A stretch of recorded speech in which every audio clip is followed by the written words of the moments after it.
NOPD Superintendent Ann Kirkpatrick, Mayor Cantrell, and other city officials issued an apology today for one of the bloodiest massacres in the city's history.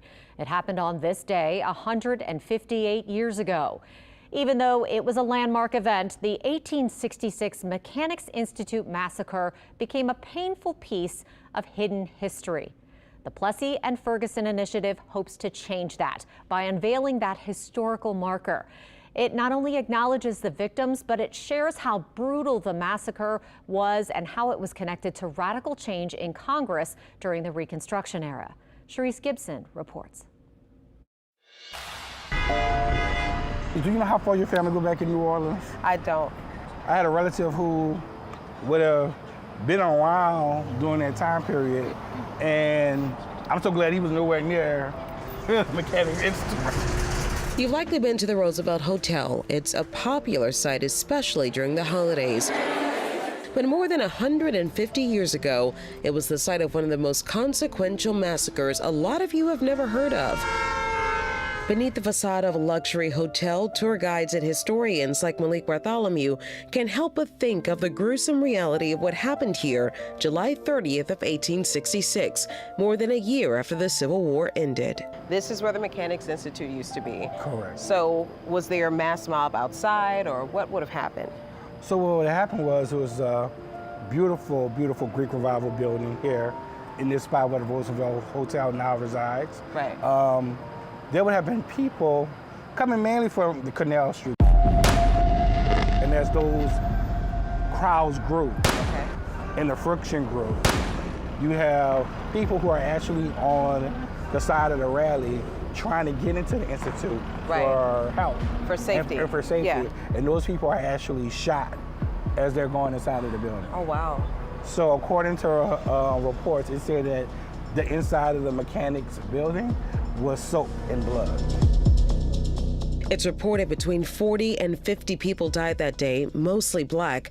Hundreds of black innocent bystanders were also targeted. The year prior to the massacre was when the state legislature actually moved into the Mechanics' Institute. Okay. So that was the reason that the convention met there. In the early stages of the Reconstruction era, laws were passed to give greater freedoms to black people, but they still had no voting rights and were under Code Noir or Black Code. It was a precursor to what would have been a constitutional convention. So the convention had taken place in 1864, and they had passed a lot of things, but one thing that they left unresolved was black male suffrage. Right. And so some of the radicals who were in the legislature at that time called to reconvene because the war was over. People attempting to meet at the Mechanics' Institute that day hoped to set a date for a new convention. They were led by a drummer. There was a man carrying an American flag. Harper's Weekly, a national magazine based out of New York City, drew illustrations depicting what led up to the deadly events, shown here by Nick Weldon of the Historic New Orleans Collection. Before that meeting could take place, almost 200 black men, reportedly unarmed military veterans, paraded up Canal Street to show their support for black suffrage. As they approached the Mechanics' Institute, they were immediately met with violence by a white mob of former Confederates, police officers, and firefighters, and sent by then New Orleans Mayor John Monroe, who was also a Confederate sympathizer. And almost immediately, they began firing upon the marchers. And so what we see here are scenes of what happened after the black marchers came into the hall. There were white supporters and delegates in the convention. And as you can see here, just complete violence. The marchers and the delegates were defenseless. Congress sent a delegation to interview witnesses of the massacre. And their report laid the groundwork for sweeping national changes. Changes that would push radical Republicans into office, leading to the Reconstruction Acts. So this leads to the ratification of what we call the Reconstruction Amendments, 13th beginning with the abolition of slavery. The 14th and 15th Amendments were passed. The 15th was eventually ratified by 1870.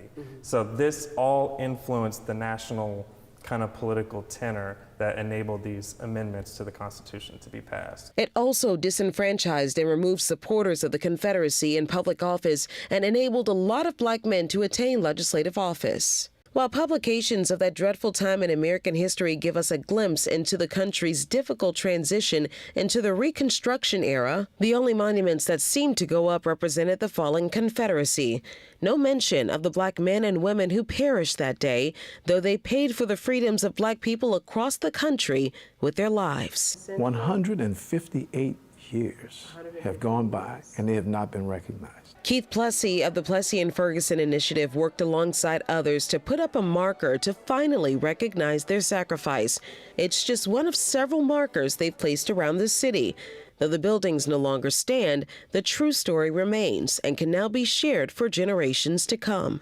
We intend to take the history, because it has been whitewashed so much, for our events that have happened in history that should be recalled. The main goal that we're trying to reach is unity within the city and within the state. Unity during a time of political peril, so more than 150 years later, we can avoid history repeating itself. Sharice Gibson, WWL, Louisiana. Fatima Sheikh, author of Economy Hall, The Hidden History of a Free Black Brotherhood, has firsthand accounts of what some members witnessed at the Mechanics Institute that day. She shares her story with Sharice after going over hundreds of archives. You can watch that interview with Sheikh on our website, WWLTV.com.